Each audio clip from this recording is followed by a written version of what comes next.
Hello everyone, আমার নতুন একটা ব্লগে তোমাদের সবাইকে জানি স্বাগত। তো কালকে শিবরাত্রি, তাই জন্য আজকে সকালে একটু গিয়েছিলাম পিসিমণির সাথে বাজার করতে। তো তারপরে এখানে ফলমূল সব কিছু পিসিমণি কিনছিল, বেলও লাগে তাই জন্য বেলও নিয়েছিল। তারপরে এখানে কলাও দেখছিল, আর তারপরে এসেছিলাম ফুলের এখানে। আর এখানে মানে এত ফুল, মানে কি বলবো, আমার খুব ভালো লাগে ফুলগুলো দেখতে। তো সব ফুল টুল মানে যা যা দরকার সব কিছু নিয়ে নিল। তারপরে বাড়িতে চলে এসেছিলাম। আর এটা ছিল শিবরাত্রির দিন সকালবেলার একটা মানে পার্ট। তো সকালবেলা করেই আমাদের ঘরে যে শিব আছেন ওনাকেই দিয়েছিলাম, সকালবেলার মন্দিরে যাইনি। তারপরে দিকে বিকেলে রেডি হয়ে গেলাম, আর উপসে ছিলাম আমরা সবাই। তো রেডি হয়ে মানে যাচ্ছিলাম মন্দিরে শাড়ি পরে।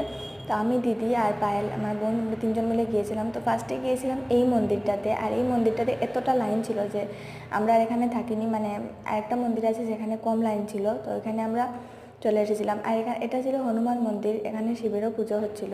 তো এখানে এসে মানে দেখছিলাম যে ওরা আরতি করছে, কীর্তন হচ্ছে, তো দেখতে ভালোই লাগছিল। আর আমরা লাইনে দাঁড়িয়েছিলাম পুজোর জন্য। তারপরে পুজো দিয়ে দিলাম। আর ভেতরে যেহেতু মোবাইল এলাও নয়, তাই জন্য আমি কোনো ক্লিপ শেয়ার করতে পারিনি।